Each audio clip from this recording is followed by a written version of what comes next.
Greetings, everyone. This is Rock and Roll Spot Connection with the Weekly Comic Book Roundup. We've covered this week's X-Men books, Spider-Man books, Avengers books, as well as new Ghost Rider. And now we're on to basically what's left of Marvel and House of Slaughter. We'll kick things off with Devil's Reign, Villains for Hire, number 2. Where we left off, the Thunderbolts weren't exactly working well together. Well, they were working well together, but not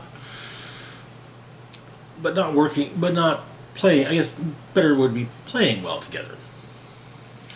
And John Walker, U.S. agent, showed up and volunteered to join the team. Or showed up at the mayor's office and volunteered to join the team.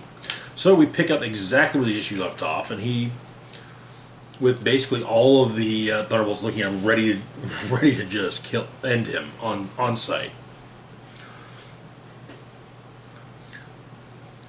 Fisk kicks everyone out, and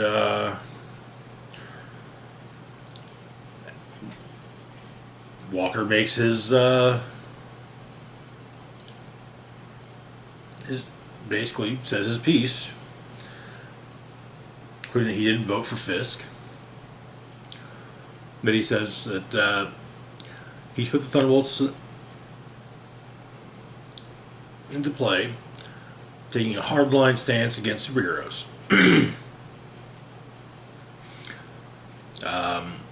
He's sure that Fisk has done the math, and sooner or later, they're bound to start playing by their own rules. He says he can keep them on a leash and make sure that they play nice with the police. Everyone stays safe, thanks to Fisk's Thunderbolts. Explaining, all in all, he'll get shit done.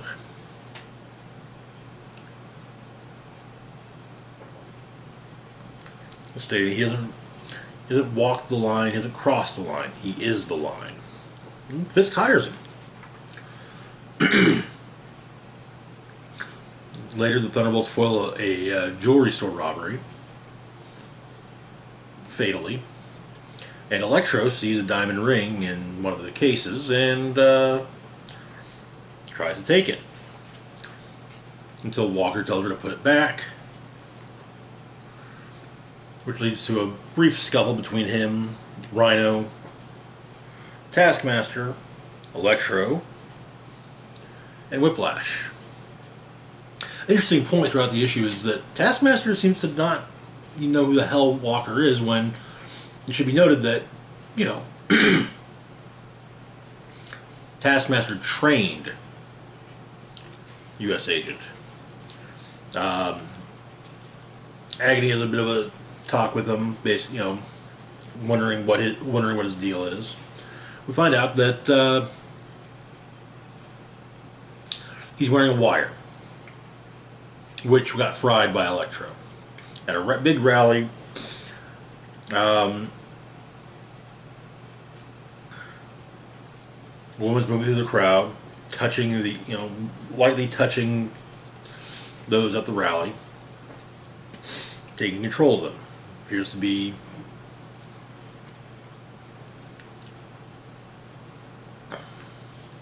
a relative of the Purple Man. But Fisk gives his speech, and Walker realizes something's wrong. Thunderbolts leap into play, but our mystery purple person, manages to take control of Electro. She goes off, and it gets caught on camera. Apparently, Taskmaster states that what Electro did was, however, is non-lethal, so everyone's fine, except for Electro. However, the whole thing got captured on video, which is where the issue ends. Okay, I don't like U.S. Agent. I don't like John Walker. And I still, to a degree, stick by what I've said concerning him being on the Thunderbolts and previous Dark Reign tie-ins. He never went a boot he didn't want to lick. So, but the scenario presented in the issue we just went over does at least somewhat seem plausible. So anyway, moving on to our next book, though, we've got Elektra, Black, White, and Blood, #2.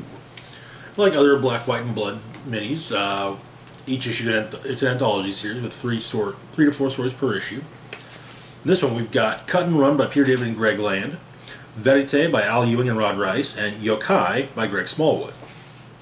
So, in Cut and Run, it takes place in Madripoor. A young woman named June,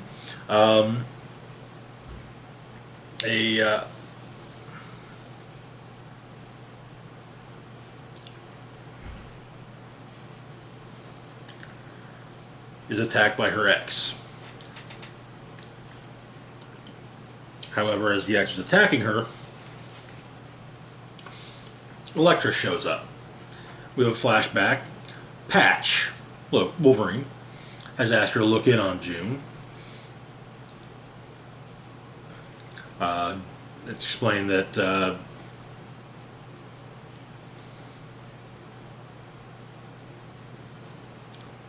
June's thinking about this dangerous guy named Cesar. He's an assassin.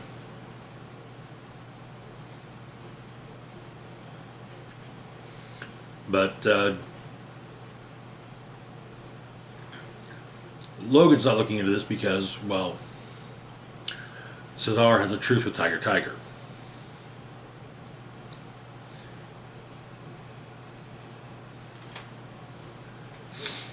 But Elektra and Cesar fight, and actually Cesar seems to get the better of her. Then June takes a shotgun to Cesar, and we learn that the child that June is pregnant with is not Cesar's. And now that Cesar is dead, she has no problem with having the child. And the story ends learning that Ryan, the man she was with earlier in the story, is in fact the baby's father. The next up we got Verite. Starts with a police officer watching a crime drama. Him and his partner investigate a murder in a parking lot. Apparently, the victim is a lawyer, Wilson Fisk's. There was, however, a witness that can't be bought or killed. The security camera. The officers watch. The victim walks in the frame. And he stops, grabs his neck, and collapses in a pool of blood. And so, one of the primary cop slows down the footage, watch it frame by frame. Just before the lawyer grabs for his throat, there's a streak of red ribbon. His partner shows him a picture of a stakeout, which appears to be Elektra talking with Fisk. The guy goes to think about things, comes back, finds his partner dead, and the security cameras in the hallway show him running down the hall, stopping, and then falling. The final panel being 2 red ribbons. Finally, we have Yokai by Greg Smallwood. Takes place in Japan. In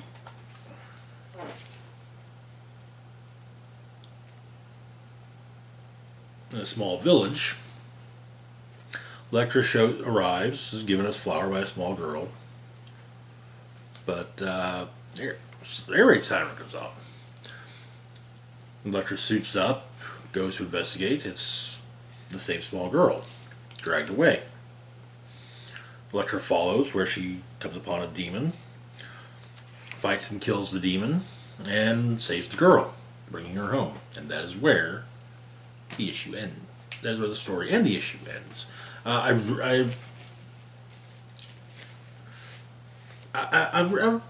So far, the only one that I've really just kind of been meh about was the Carnage one.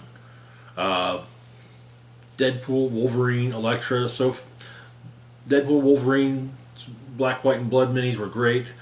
Elektra's is turning out to be pretty good so far as well. So Anyway, moving on to our next book, we've got Silver Surfer Rebirth, number 2.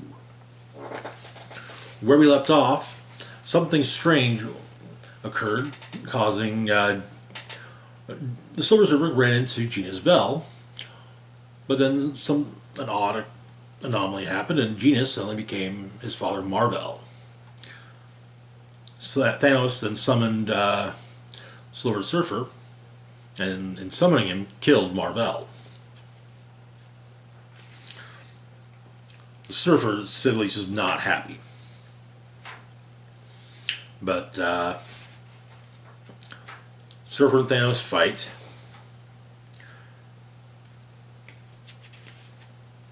And then the two of them end up on Thanos' garden world. But he explains that after the whole Infinity Gauntlet affair, the Infinity Gems were scattered.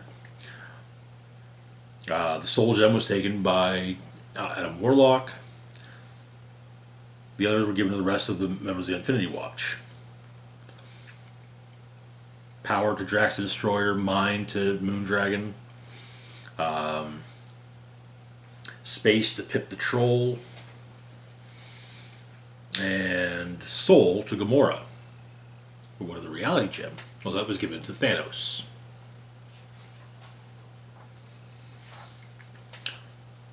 And someone has taken the Reality Gem. They reorder reality.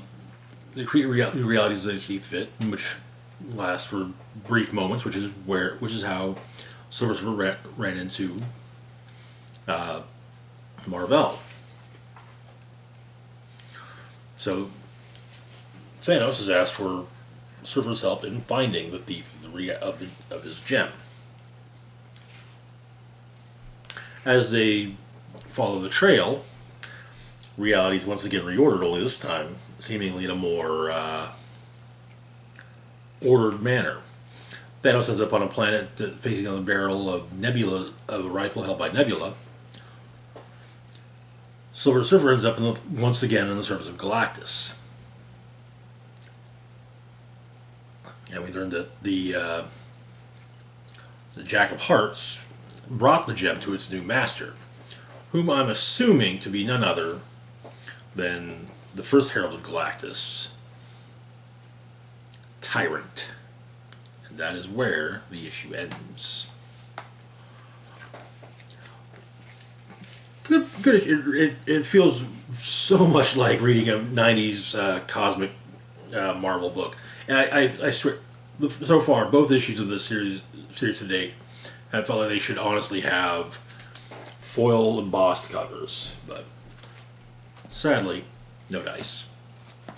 Moving on to our next book, we've got Dark Ages, number 5.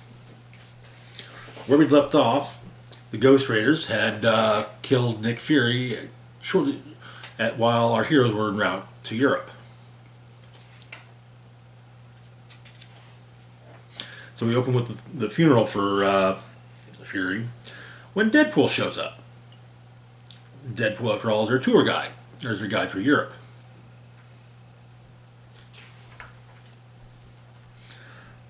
In Paris, Apocalypse has has explained to the mind-controlled Tony Stark what need to be done,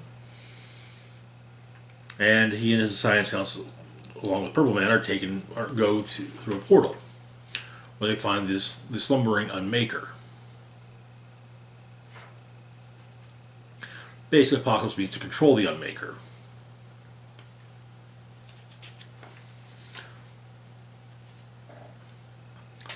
But Luke Cage and Spider-Man are both of the same opinion that their daughters should go back to Wakanda. But there's no way to reliably get them there, and leave them in a refugee camp isn't exactly the most responsible thing. So the kids roll with the group. Deadpool's got a steam-powered tour bus. They stop for the night, but there's something out there. Something that attacks Wolverine and Scout. And we learned that the nanites that basically that kept Scout from feeling pain, they don't work anymore. So she now feels pain. But the assault is revealed to be none other than a combination of venom and carnage. Control with the host named Miles Morales. Devil Dinosaur takes a bite, spits him out.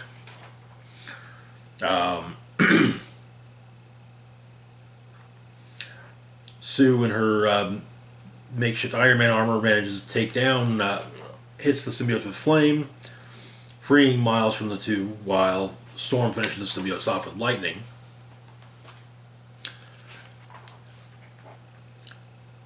And Miles tells Peter that he knows how Apocalypse is going to end the world, and that is where the issue ends. This series has been great. I mean, every issue's been strong, and yeah, that's why it consistently is a thumbnail book, you know. Anyway, moving on to our last video for the moment, we've got House of Slaughter number 5. Where we left off, Jace was explaining. Jace had retold the tale of how he got his teeth to Aaron. He went before the dragon, and got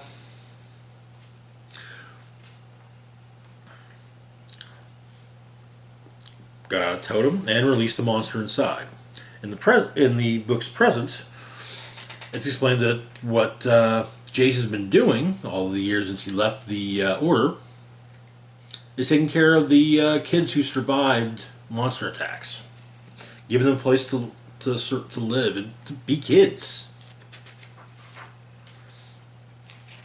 But Jace tried to unleash the monsters held within the totems in an effort to kill the dragon.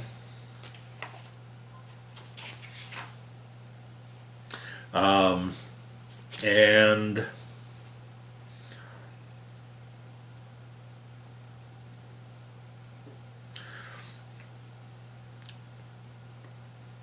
one of Celeste's proteges is probably killed by the first monster released by Jace. But Erica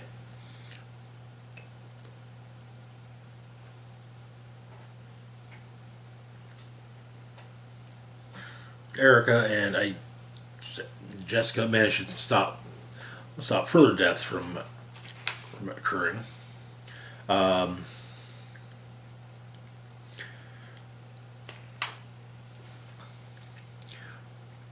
Jace and Aaron duke it out, and Aaron gets his fingers cut off by Jace.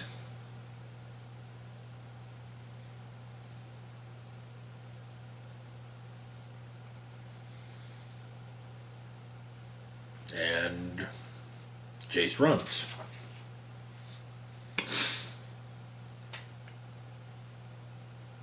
But Jace wants Aaron to stay with him. Leave the Order, stay with him. And back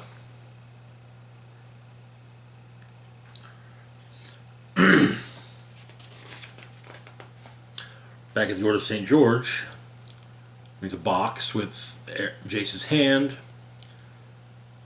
as well as a report. And he gets his teeth. But we learn that he did not kill Jace. Jace simply allowed his hand to be cut off, and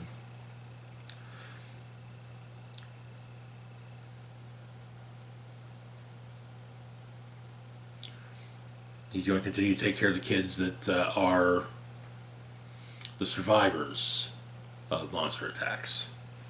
And that is where the issue, as well as the miniseries, ends, with Something Who's Killing the Children coming back this coming month. I really liked this mini. It was a nice look inside the world of Something Is Killing the Children. I want to say the most recent arc was also a nice look in, but yeah, it was nice. It was really nice getting, like I said, a look into the world, the larger world.